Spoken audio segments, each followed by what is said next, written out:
Hindi class में आप सभी लोगों का स्वागत है। बच्चों, आज हम कक्षा 8 में आपकी हिंदी की पुस्तक प्रज्ञा है उसका पाठ 15 जिसका नाम है एक स्त्री का पत्र। इसे रविंद्रनाथ टैगोर जी ने लिखा है। बहुत ही इम्पॉर्टेंट, बहुत ही अच्छा पाठ है। आज हम इस वीडियो में इस पाठ को पढ़ने वाले हैं और इसके अर्थ, इसके व्याख्या को समझने वाले हैं। तो बच्चों, आप इस वीडियो को आखिरी तक ज़रूर देखिएगा ताकि आपको ये पाठ बहुत अच्छे से समझ में आ जाए, उसका अर्थ समझ में आ जाए। और अगर आप इस तरह के और भी नए नए वीडियो देखना चाहते हैं तो आप चैनल को सब्सक्राइब ज़रूर कीजिएगा। आपके लिए लगातार ऐसे वीडियो बनते रहेंगे और आप तक पहुंचते रहेंगे। तो अब इस पाठ को शुरू करते हैं जिसका नाम है एक स्त्री का पत्र, जिसे रविंद्रनाथ टैगोर जी ने लिखा है। इस पाठ में एक स्त्री के माध्यम से, जिसका नाम बिंदु है, नारी जीवन का चित्रण बहुत ही अच्छे तरीके से रविन्द्रनाथ टैगोर जी ने किया है। तो अब इस कहानी को, इस पाठ को शुरू करते हैं।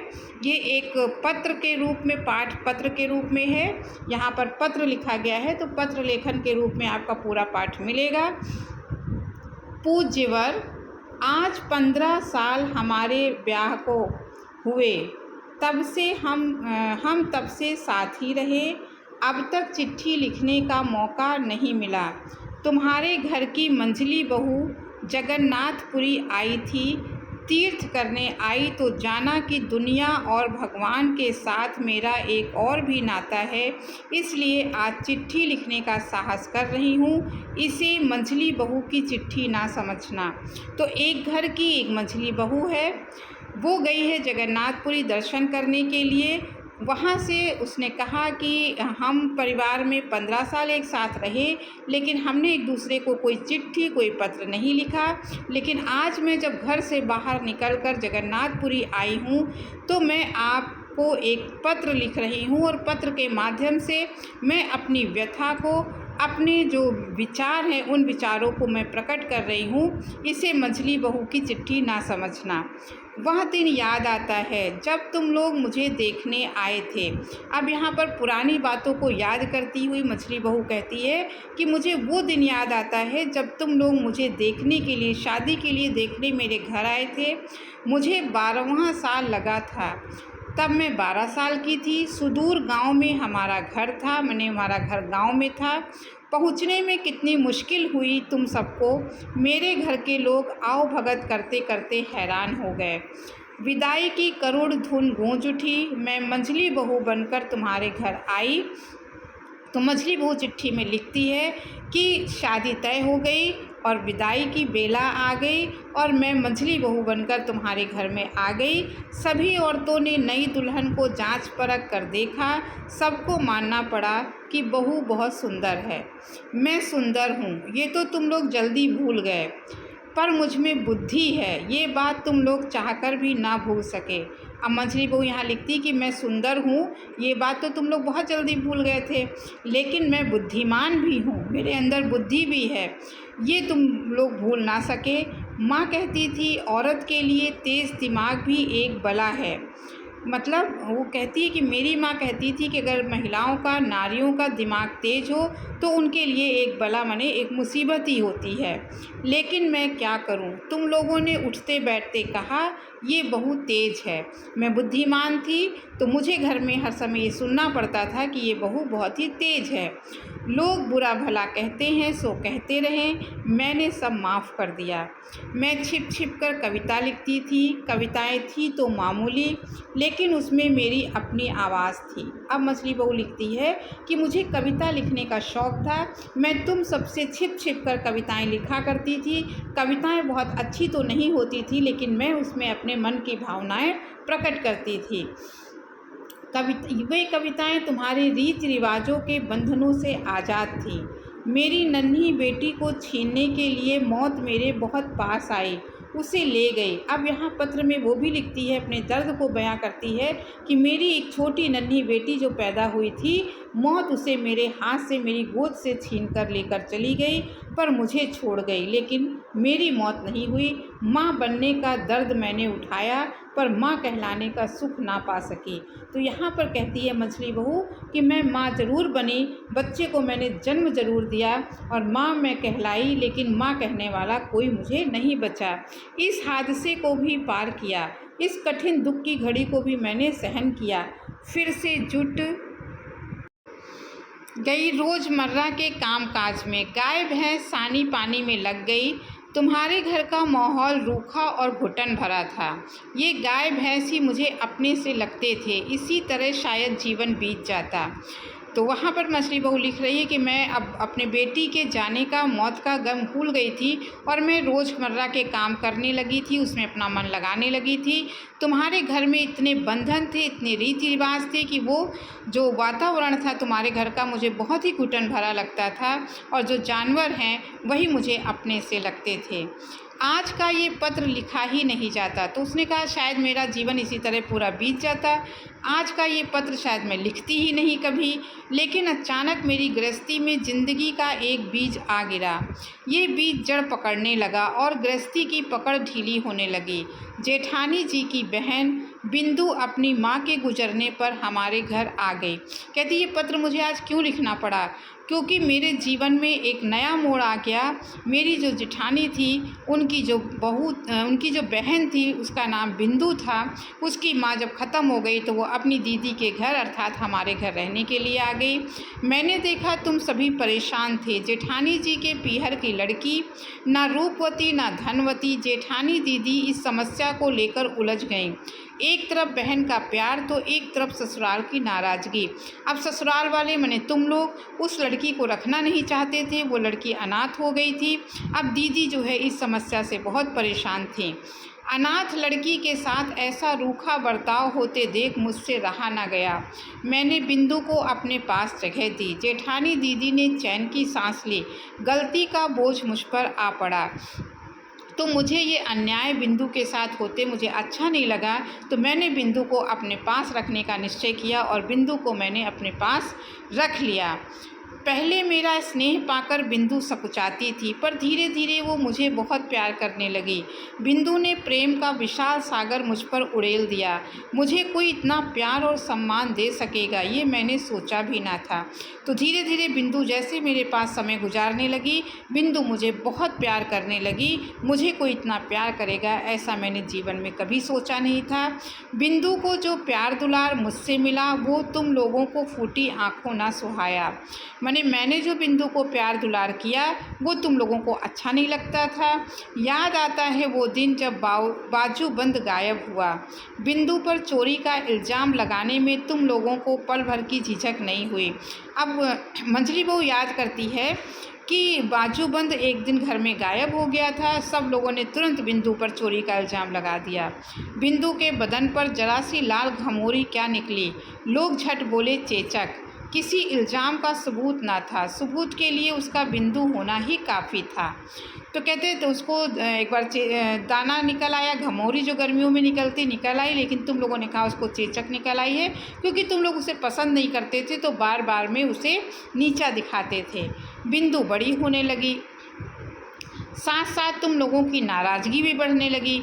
तो मछली बहू चिट्ठी में लिखती कि जैसे जैसे बिंदु बड़ी होने लगी तुम लोग उससे नाराज़गी तुम्हारी बढ़ती चली गई। जब लड़की को घर से निकालने की हर कोशिश नाकाम हुई तब तुमने उनका ब्याह तय कर दिया। तो तुम लोग चाहते थे कि बिंदु घर में ना रहे, लेकिन मेरे आगे तुम लोगों की कोई कोशिश कामयाब नहीं हुई, तो तुम लोगों ने नई कोशिश की, उसका ब्याह ही तय कर दिया। लड़के वाले लड़की देखने तक ना आए। तुम लोगों ने कहा ब्याह लड़के के घर से होगा, यही उनके घर का रिवाज है। तो लड़के वाले बिंदु को देखने भी नहीं आए। तुमने ये बताया कि ब्याह लड़के के घर में जाके करना होगा, उनके घर का रिवाज है। सुनकर मेरा दिल कांप उठा। ब्याह के दिन तक बिंदु अपनी दीदी के पांव पकड़कर बोली, दीदी मुझे इस तरह मत निकालो, मैं तुम्हारी गौशाला में पड़ी रहूँगी, जो कहोगी सो करूँगी। बेसहारा लड़की सिसकती हुई मुझसे बोली, दीदी क्या मैं सचमुच अकेली हो हो गई हूँ? मैंने कहा, ना बिंदी ना, तुम्हारी जो भी दशा हो मैं हमेशा तुम्हारे साथ हूँ। जेठानी दीदी की आंखों में आंसू थे। उन्हें रोककर वो बोली, बिंदिया याद रख, पति ही पत्नी का परमेश्वर है। बिंदु ये विवाह नहीं करना चाहती थी। उसने बहुत कोशिश की कि उसे विवाह करके घर से ना निकाला जाए, लेकिन कोई इस बात के लिए राजी नहीं हुआ। बिंदु की दीदी ने कहा कि तुम्हारा पति ही तुम्हारा परमेश्वर है। 3 दिन हुए बिंदु के ब्याह को। सुबह गाय भैंस को देखने गौशाला में गई तो देखा एक कोने में पड़ी थी बिंदु। मुझे देखकर फफक कर रोने लगी। बिंदु के विवाह के 3 दिन हो गए। एक दिन जब वो गौशाला में गई तो देखा बिंदु वहाँ पर पड़ी हुई रो रही है।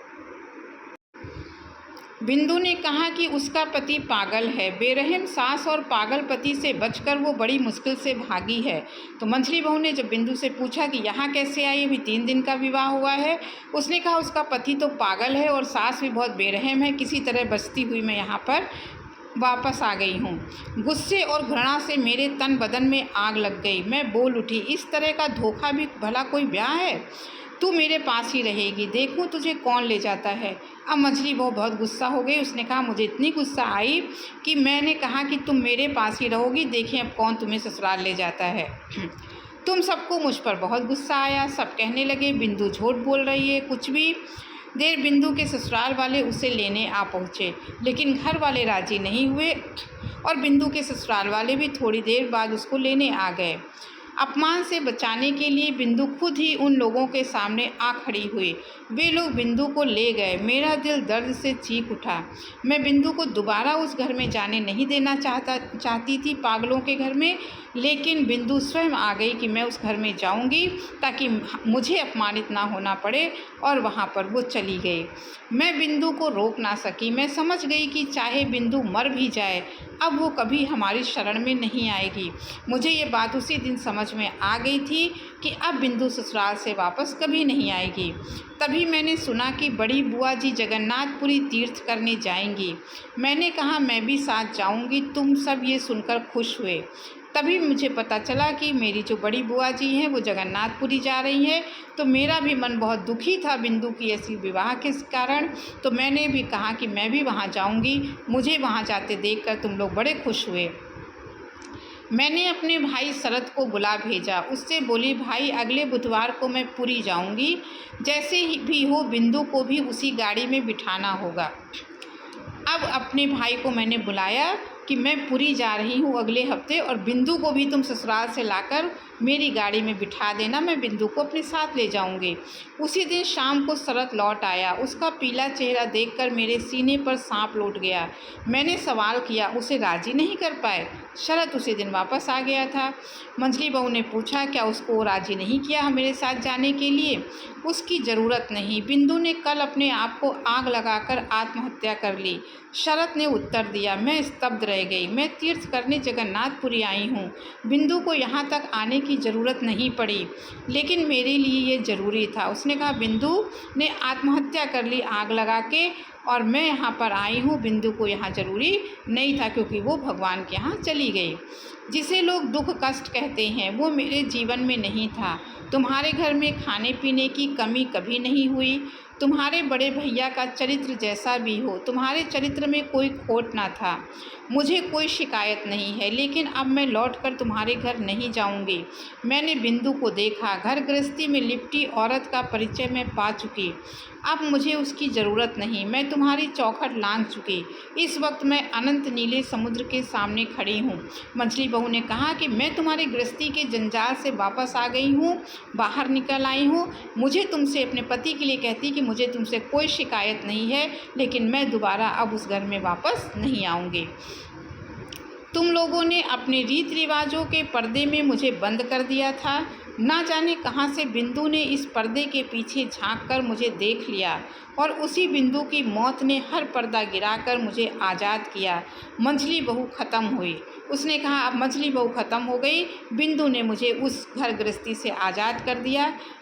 क्या तुम सोच रहे हो कि मैं अब बिंदु की तरह मरने वाली हूँ? डरो मत, मैं तुम्हारे साथ ऐसा पुराना मजाक नहीं करूँगी।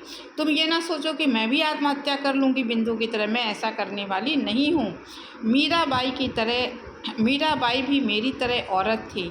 उसके बंधन भी कम नहीं थे। उनसे मुक्ति पाने के लिए उसने आत्महत्या तो नहीं करनी पड़ी।